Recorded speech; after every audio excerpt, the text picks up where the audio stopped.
So a lesson on gears then, and the first thing we need to do is to recap on what we did last time on levers. Levers and gears are very similar. You might not realize that, but hopefully you will by the end. So, as a bit of a starter, write down the formula to calculate moments, work out the moment of this 50 Newton force on a hammer of length 50 centimeters,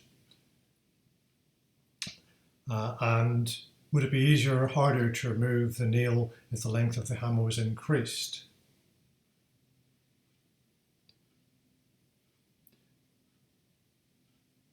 So the answer then, moments, force times perpendicular distance of the line of action from the pivot, 25 newtons, and it would be easier, this should say pivot, by the way, of the line of action from the pivot. So, three things that we're going to try to achieve in this lesson: describing the characteristic of gears, calculating the turning effect of gears, and the characteristics of gear systems with gear and turning effect ratios.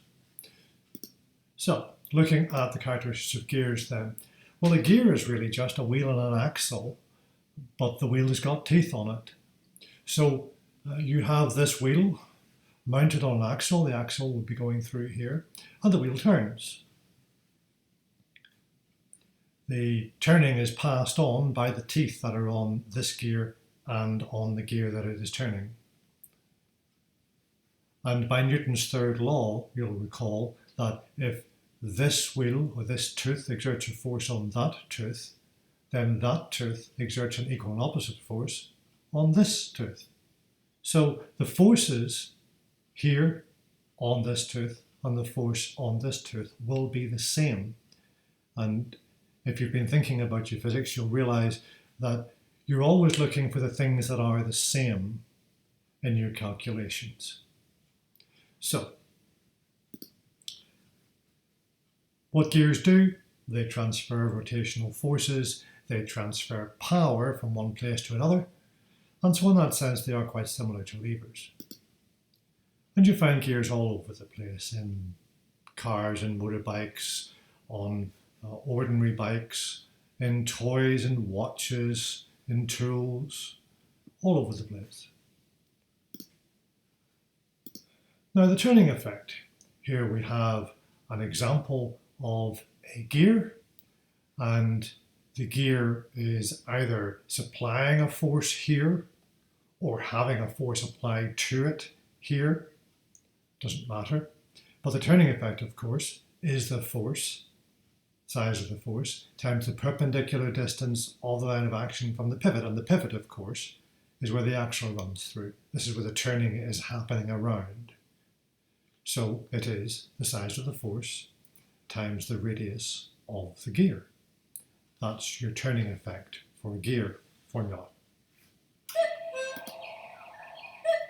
So, we have three tasks here, or three questions within this task. A gear of radius 20 mil, you should turn another gear of radius 10 mil with that force. What's the turning effect on the two wheels, the two gears? The turning effect of the force on a gear wheel of 40 mil radius should always be less than 4.8 Newton meters. Calculate the maximum force on the gear wheel to stay within the 4.8 Newton meters. And finally then, a gear of radius 96 centimeters, turning a smaller gear of radius 16 centimeters. The turning effect of the larger gear is 120 Newton meters.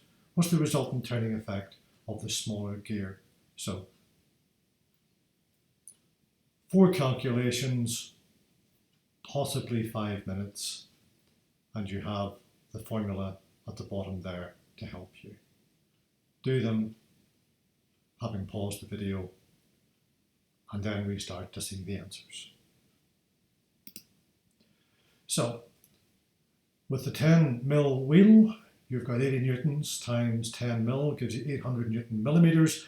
That's not a standard unit, so it's 0.8 Newton meters. 20 millimeter wheel, 80 times 20, 1600 Newton millimeters. See the pattern there? we have doubled the radius, we have doubled the turning effect.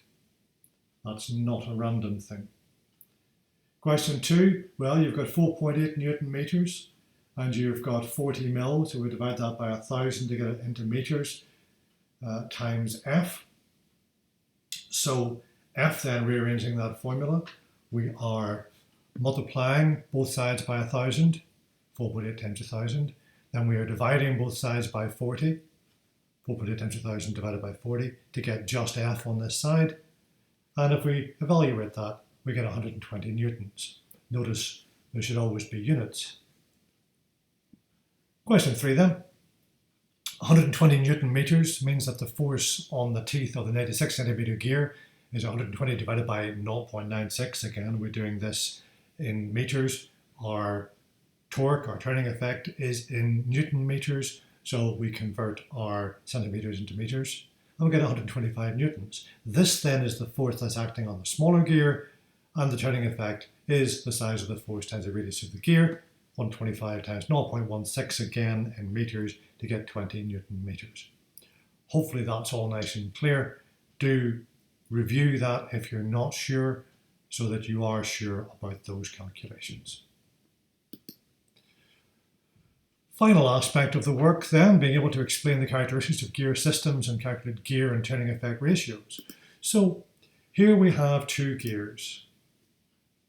The input gear in red is turning clockwise, and hopefully you can see, without me telling you, that the output gear is turning anti-clockwise. So one of the things we can do with gears, apart from changing the turning effect, apart from changing the speed of rotation, we can also change the direction of rotation. So our engine might be driving in the clockwise direction, but we want the car to go backwards, and so we arrange it maybe like this. If we had a third gear then, hopefully you can see that the third gear would be turning clockwise just like the first. You would go clockwise, anti-clockwise, clockwise, because each gear reverses the direction of the rotation from the last. So, two interlocking gears, different sizes. Hopefully you can see that the large gear is turning more slowly than the small gear. So the smaller gear is turning faster, but it has a smaller turning effect. Remember, the force here and here is the same.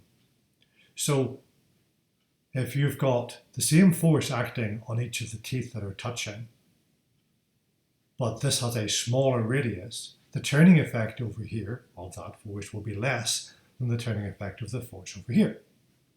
So you're not getting something for nothing, and you never do.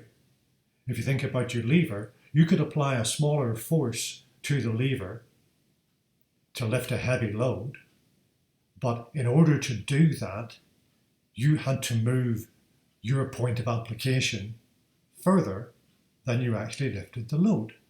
So the same work is being done at best, and you are choosing to do that work with a smaller force, and so you have to travel further. Same idea here. So this is a speed multiplier system. Here then, we have an input 12-tooth gear to an output 36-tooth gear. And you can see, apart from the fact that the direction of rotation is reversed, you can see that the 36-tooth gear is turning much more slowly. If you were to look carefully, you would see that the 36-tooth gear is turning at 1/3 of the rate of the 12-tooth, or the 12-tooth gear is turning 3 times faster than the 36-tooth gear. But again, remembering that the forces being applied by one tooth to the other when they touch is the same, there's a much greater turning effect with the 36-tooth gear. So even though it's traveling more slowly, it has a bigger turning effect. So this is a turning effect multiplier.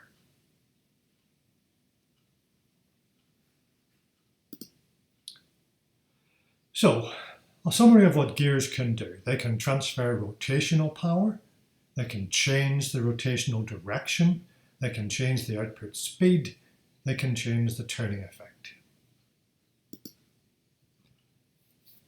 The two ratios that we were talking about at the start, the gear ratio is the output over the input, and that could be the output number of teeth over the input number of teeth, the output radius over the input radius, the output diameter of the input diameter. And the gear ratio is also the turning effect ratio. So they're the same thing. So a 540 mil gear, turning effect 120, what's the turning effect on the 360? You should be able to work that out. Here we have three tasks again. The third one is to do with the questions that I have set separately. So for the above gear system, state what happens to the resultant speed and turning effect of the larger output gear compared to the smaller one. If the 2 centimeter gear has a turning effect of 6 Newton meters, calculate the turning effect on the 10 centimeter gear. And then those 4 questions that I have set separately. So do those 2 now, maybe 3-4 minutes, and then having paused the video to do that, restart the video, and the answers come up afterwards. So if you have an arrangement as shown, the turning effect will be larger, but the speed will be smaller. If the 2 centimeter gear has a turning effect of 6 Newton meters, the turning effect on the 10 centimeter gear, well, 6 Newton meters means the force would be 6 divided by 0.02, that is 2 centimeters in meters, which gives you 300 newtons. That's the force then acting on the larger gear. 300 times the radius of that larger gear, 0.1 meters, 30 Newton meters.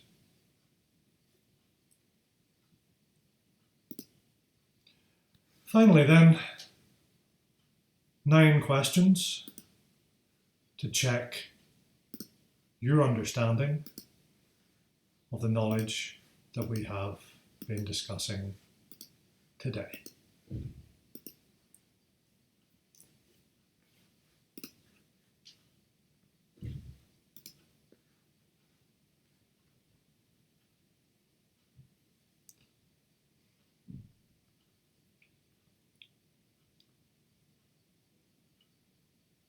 Once you're happy you have the answers, there they are.